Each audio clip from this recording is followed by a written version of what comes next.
God likes to speak.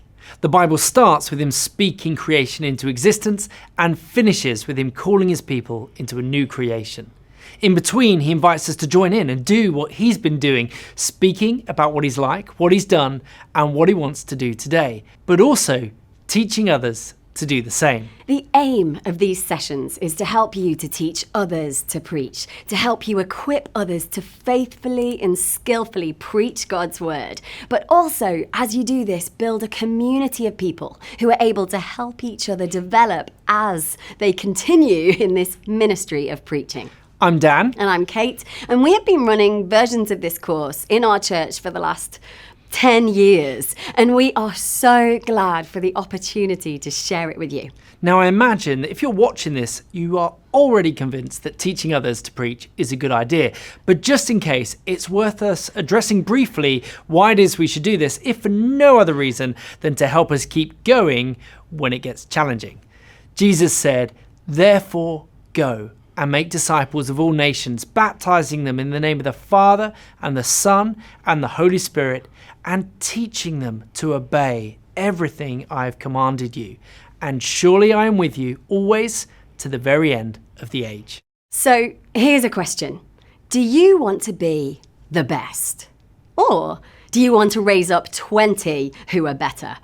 The job description for every leader in Jesus' kingdom is the latter. To say, I could do it myself, but what I'd really like is to raise you up to do it instead. Jesus told us to do this. He said, teach others to obey. In other words, teach them to do the stuff. Why did he command this? Well, many reasons that come to mind, but two, like practically speaking, if we're to go to all nations, then we're going to need more preachers than just you and I. And secondly, one day, spoiler alert, we will die. So we better pass on the skills. The Apostle Paul puts it like this: Christ himself gave the apostles, the prophets, the evangelists, and pastors and teachers to equip his people for works of service so that the body of Christ may be built up. Jesus has given you to his church, not just to serve, but also to equip others to serve too. It's what he did. Jesus spent his entire ministry with his disciples at his side, watching him, copying him, and then being sent out by him. This is our job too, which, by the way, is so much more fun. You get a ringside seat watching the Holy Spirit at work in people's lives, stretching them into who they were created to be, and as an extra bonus, you'll improve too. See, Jesus was right, unsurprisingly, when he said it's better to give than to receive, because as you teach others, you will grow way more than if you just spent all that time investing in yourself. Now, this can be daunting. You might be thinking, but what if I let someone preach and they ruin the church? Which is a common fear that constrains discipleship. But fortunately, the church is stronger than one poor sermon. Jesus, after all, put the keys of the church into the hands of Peter. Peter, not exactly, the prize winner in reliability when he started out. I mean, he was a reed in the wind before he became the rock that the church was built on. God's church will prevail against the gates of Hades, and so you can be pretty sure that it'll be able to withstand the odd beginner sermon here and there. I love this from the former Pope Benedict. The greatest miracle of the church is that it survives so many terrible homilies each week. But it is scary. The risk of failure is real, so the model we'll be using creates both risk and safety. We need both in order to learn. We need tight ropes and safety nets. You need a big enough risk so that people are stretched and so grow, but a large enough safety net that when they fall, they don't die. Though, if I'm honest, there is another reason this is scary, and that's because of my ego. If you teach others to preach, you will almost definitely come across people who are better than you at preaching, or at least have the potential to be. This is always good news, as it helps prevent me from becoming self-absorbed, but also means that when they're trained, I get a Sunday off. Yay! In this model of training, you gather a group of people, you teach them and you coach them through their first practice preach. And this is what we are going to do with you. Through this course, the participants will be given both the tools needed to continue preaching, but also a community from which to support each other and through feedback, continue to develop. Here's the outline of the model. Stage 1, pick your group. Stage 2, watch the 5 interactive teaching sessions together. And stage 3, run a preacher training practice for the participants. The course guides each person through a process of writing a 10-minute talk, which is then presented to the class in this practice session. So, stage 1, pick your group. Teaching others to preach is best done in the context of a small group of carefully selected people. Jesus models this for us. You rarely see him doing one-to-ones, and he seems to actively, avoid the crowds to focus on his small group of disciples. We teach people in groups of 6 to 12. This is large enough to get variety, but small enough to be able to get to know people and support them. Working in community produces the best talks because if our aim is to speak to people, then it would make sense that our process would also involve speaking with people. Shutting yourself away in a room for a week tends not to be the best way to write a talk. The author Liz Gilbert said this of writing alone in her study. I was trying to write about connectedness and how to work with people in the opposite environment, which she concluded was nuts. Her answer to this problem was to hire a few assistants to scribe down everything that she said while she spoke at them. Now, it's unlikely that any of us will have the budget for that. Unfortunately not. But fortunately, we're going to create a community here. This will help us to write better talks and will provide a space for us to receive the feedback that we need to grow and makes the process sustainable and will likely be a lot more fun. So, when selecting a group, we find it helpful to think about 5 different areas. We think of these as the 5 C's of leadership development. Character, Competency, chemistry, charismata, and calling. So, when you are thinking about who is going to be in your group, who you're going to train up, I would encourage you to think about these areas and pray lots. And also, take your time. I have a list of people that I'm thinking about inviting on our next course, and I try not to rush into it. As the saying goes, the best moment to fire someone is just before you hire them. So, this is what you are looking for. First, you're looking for people with good character. James puts it like this: can both fresh water and salt water flow from the same spring? My brothers and sisters, can a fig tree bear olives or a grapevine bear figs? Neither can a salt spring produce fresh water. Now, James isn't saying here that there should be a relationship between your inner life and your preaching. He's saying there is. You cannot tame the tongue. Given enough time, it reveals the heart.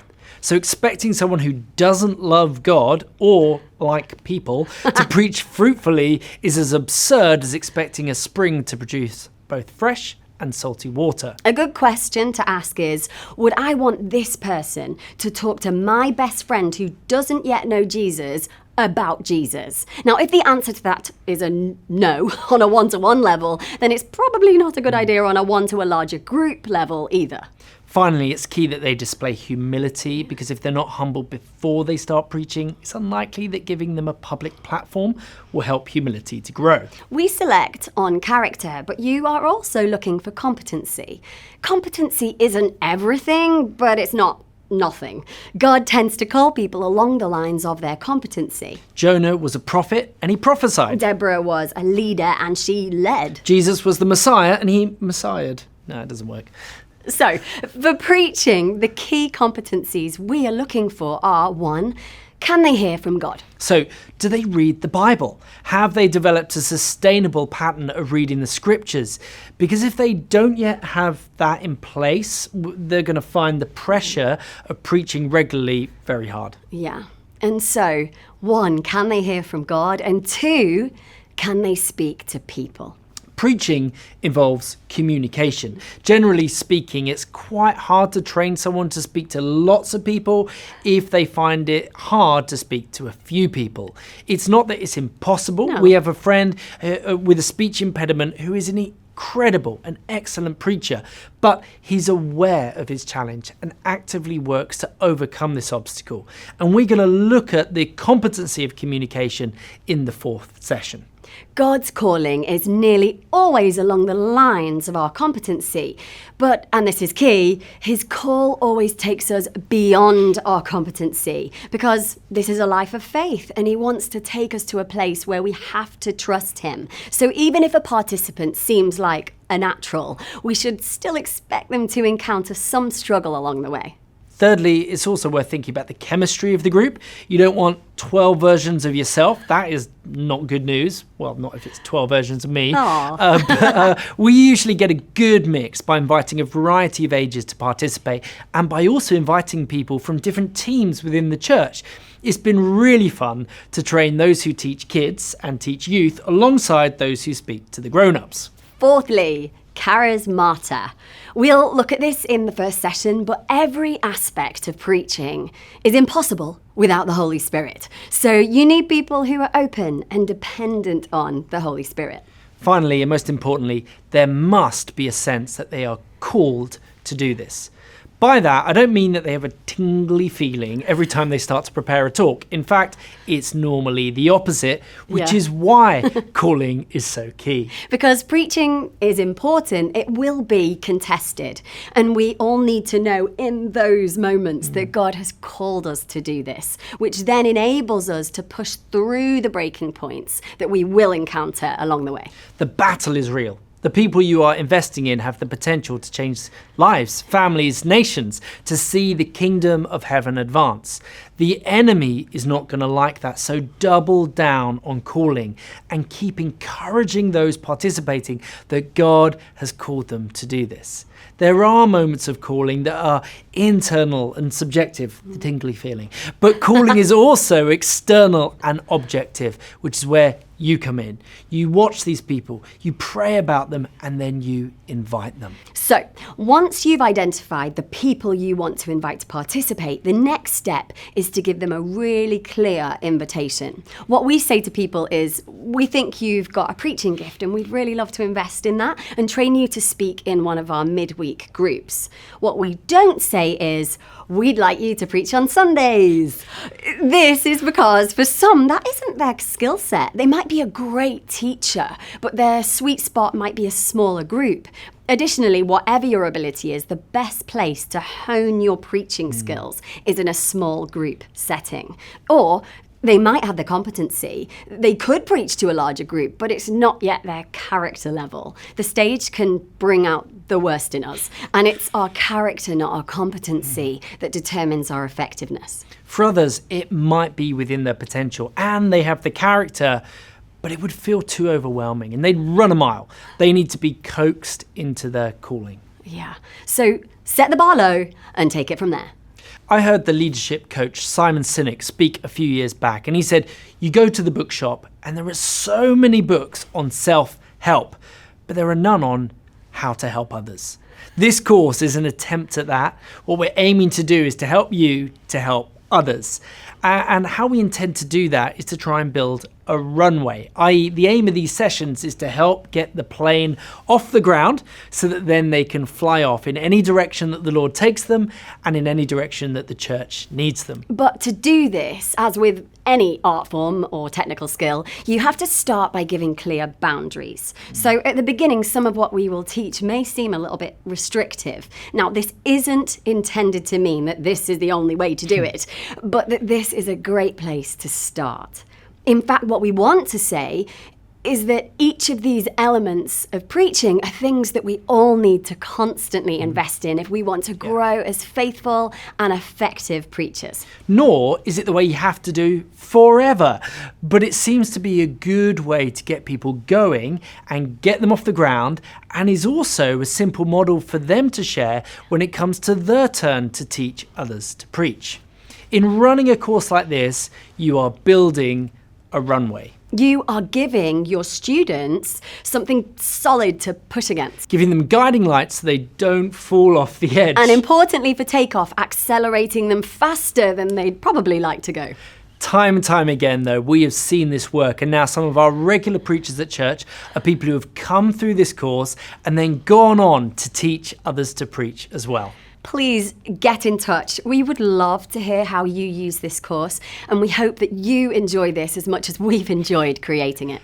God bless.